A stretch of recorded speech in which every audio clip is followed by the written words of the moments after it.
क्या अमल होगा, किस तरीके से इनसे बातचीत होगी, वो आपके सामने आती रहेगी। दूसरी बात यह कि अगर इनके पास पैसा नहीं है तो मैं इतनी सस्ती बिजली अगर दे रहा हूँ, इतनी सस्ती गैस दे रहा हूँ, ठीक है, मेरा मुल्क है, मैं दे रहा हूँ, लेकिन फिर मुझे कम से कम अगर पैसा नहीं है इनके पास तो मुझे सब्सिडी दी जाएगी। मैं आधा बिल दूंगा, गैस का भी रेट के मुताबिक और बिजली का भी, मेरा पूरा सुबह।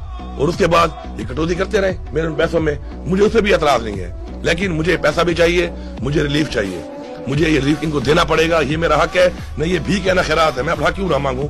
मेरी आवाम ने अगर वोट दिया है, मैंडेट दिया है, इमरान खान को दिया है, हमारी पार्टी को दिया है, तो इसलिए दिया है। और अगर मैं उनके हक ना ले सकूं और उनके हक के लिए बात ना कर सकूं और हक लेके ना आ सकूं तो मेरे ख्याल में फिर कुर्सी पे बैठने का कोई फायदा ही नहीं है। हमारा मैंडेट चोरी हुआ है फॉर्म 45 के मुताबिक, इस सूबे में भी मेरा मैंडेट चोरी हुआ है। पाकिस्तान के अलावा पूरे इस सूबे में भी मैंडेट चोरी हुआ है। उसके ऊपर हम आज भी ये डिमांड करते हैं, हमारा इतवार के दिन जो है इसके ऊपर हमारा पीसफुल प्रोटेस्ट भी है कि हम डिमांड करते हैं कि इसके ऊपर एक इंडिपेंडेंट जुडिशल कमीशन बनाया जाए। और हमारा मैंडेट, ये मैंडेट हमारा नहीं, अवाम का है, ये अवाम का मैंडेट है। अवाम का मैंडेट चोरी करके ऐसे लोगों को मुसल्लत ना किया जाए जिनकी वजह से पहले पाकिस्तान का ये हाल हुआ है। आपने देखा इमरान खान को जब हटाया गया उसके बाद के मुल्क के हालात आप देखें, डॉलर का क्या रेट था। हम चलेंगे, हमारे जो हकूक हैं, हमारी जो चीजें हैं सूबे की, उनके हवाले से हम बात भी करेंगे, हम बैठेंगे भी सही। हम इनके साथ बैठ के बातचीत में इनके ऊपर प्रेशर नहीं डालते इस तरह का कि हमें फौरन दे दो। हम पाकिस्तान के हालात को देखकर, फेडरल गवर्नमेंट के हालात को देखकर इनके साथ बैठ के हमारी जो माशी टीम है वो मामला तय करेगी। लेकिन ये कोई ना समझे कि हमें जो है वो इसी तरह ही पहले की तरह ये करके जी करते हैं और लारे लफे दिए जाएंगे। लारे इशारों में हम आने वाले नहीं है। मेरे सूबे का जो हक है, मेरी आवाम का जो हक है, मैं मांगता हूँ बाय हुक और बाय क्रुक, मुझे देना पड़ेगा। हाँ, उसके लिए बैठ के मामला तय करने को भी मैं तैयार हूँ।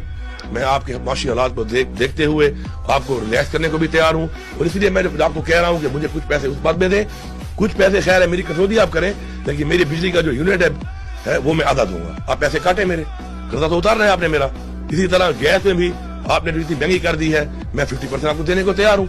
मेरी आवाम जो है उसको आप ये फैसिलिटी और ये मैं सब्सिडी दूंगा और ये आपको देनी पड़ेगी। तो मैं हर तरह के मामलात के लिए आईजी के साथ, खाकसारी के साथ आगे चलने के लिए रिलैक्स माहौल में इनको हर तरह की ऑफर देने को तैयार हूँ। लेकिन अगर इन सब बातों के बाद कोई ये समझता है कि कोई डंडे के जोर पे या पहले जिस तरीके से इन्होंने हरकत की हैं हमारे साथ, आपके सामने है, मैं डिटेल में नहीं जाता, हमने आगे बढ़ना है। मैं पिछली बातों को अगर रिपीट करता रहा, उनमें लगा रहा, तो मेरे ख्याल में हम आगे नहीं बढ़ सकते।